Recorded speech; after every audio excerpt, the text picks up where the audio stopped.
slides, but just to set the stage from a GSK perspective, you'll see some molecules on the windows back here, various ones, and they are representative of what we call in GSK the Big Six. Last year we had 6 big medicines that we launched as an organization, which was really unprecedented in the scale for GSK. It was the best historic year in R&D for us,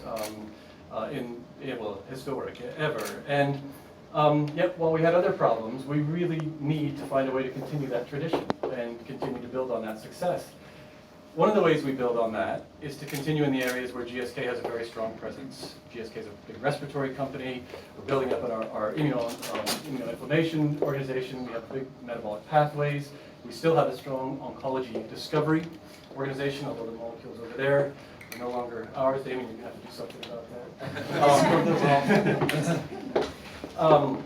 And infectious diseases. And so we have these pillars that are really our core.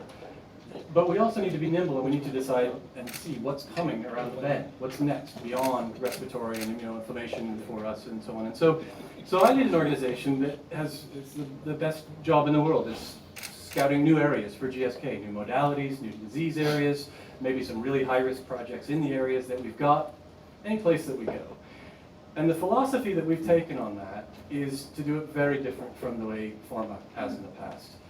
We'll bring what pharma does on the back end, the chemistry and the big trials and the infrastructure to do that. But we won't recapitulate what's done better elsewhere. We're not doing big biology organizations. We're partnering with academia. We're partnering with biotech.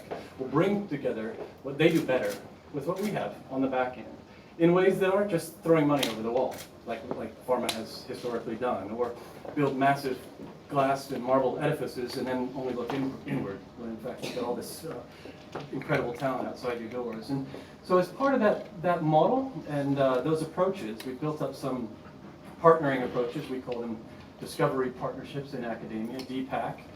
We have DPAC programs in the works here, up and down the West Coast. We have a number in the UK and elsewhere throughout the US. On the back of DPAC, we built a really strong, more entrepreneurial relationship with Avalon, right across the street. Jay's here somewhere. And we think these are great. And then on top of that, we have the 24 or 25 relationships with companies out here. So what we've tried to do then is, everyone knows that if you're more than about 3 or 4 miles away, you might as well be in another part of the world. But we've got to get a presence right there. So we started in Boston, and last year in Cambridge, in Kendall Square, right in the middle. And we put a little site there. And the idea behind that site, again, was not a big glass edifice. We called it the anti-pharma. It's as grotty as it comes, right? It's in a little warehouse. It's in a brick place across from a petrol station, a gas station. Because it's not about pharma looking at pharma. It's about us interacting with the people that are around the corner. We don't need a big fancy glass place. We need a place to meet and collaborate and entertain those that we want to have partnerships with. And this is the San Diego version of the same idea, right? We don't need something more. We need something right here or across the street. We've got great relationships with Sanford Burnham, with Scripps, with UCSD, up the coast, Avalon. We want to build on that. So that's the principle here. And I hope that this small opening gives you an idea of what we're after. It's really not because we have a small intent here, it's because we think that's the right way to get into the environment. So thank you all and for coming. And Damien, are you going to take the introduction? Yeah.